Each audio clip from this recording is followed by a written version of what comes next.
La procura di Treviso indaga per omicidio a carico di ignoti in seguito alla morte di un 62enne di Vittorio Veneto, Renato Fava, deceduto in ospedale a Conegliano il 23 settembre scorso per una vasta emorragia cerebrale e seppellito nel cimitero di Ceneda 4 giorni dopo. Il 62enne, il cui corpo è stato riesumato in mattinata su disposizione del pubblico ministero Gabriella Cama e trasportato al Caffoncello, presentava evidenti ecchimosi alla nuca, una profonda ferita alla tempia sinistra e sulla fronte e la frattura del setto nasale. L'ipotesi era quella di una brutta caduta, ma via via nei giorni hanno iniziato a circolare voci che hanno spinto le sorelle Marianella, che vive a San Giacomo di Veglia, Giovanna e Anna Maria, a presentarsi dai carabinieri di Vittorio Veneto sollevando forti dubbi.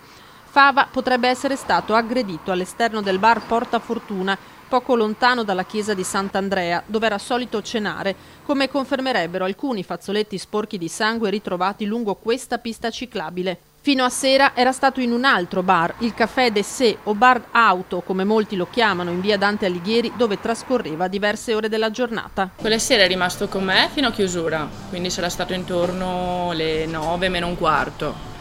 E basta, ci siamo salutati e mi ha detto ci vediamo domani mattina. La mattina non è arrivato e intorno alle penso 7:30, 8 è arrivato un signore con il suo borsello dicendomi di averlo trovato in pista ciclabile sporco di sangue vicino a dei fazzoletti sporchi di sangue. Ho capito che c'era qualcosa di strano durante il giorno perché non è mai arrivato e ho sentito alcuni ragazzi che mi hanno detto che era stato al bar a Sant'Andrea insieme a un altro dei miei clienti fino alle 10:30. Dopodiché non si sa cosa è successo. Qualcuno aveva parlato di caduta dalla bicicletta, in realtà la bici di Fava era ferma da mesi proprio fuori dal bar auto, ma chi lo conosceva lo descrive come una persona mite, non un attaccabrighe che possa essersi picchiato con qualcun altro. Mi sembra un po' strana, potrebbe essere stato qualcuno che lo conosce, perché magari hanno avuto da dire, però non credo un estraneo, anche perché soldi non ne aveva, quindi se ne aveva pochi, quindi non credo sia possibile. La sorella Marianella si chiude nel silenzio per non inficiare le indagini, anche se dal suo viso traspare un grande dolore e il desiderio di capire cos'è davvero successo.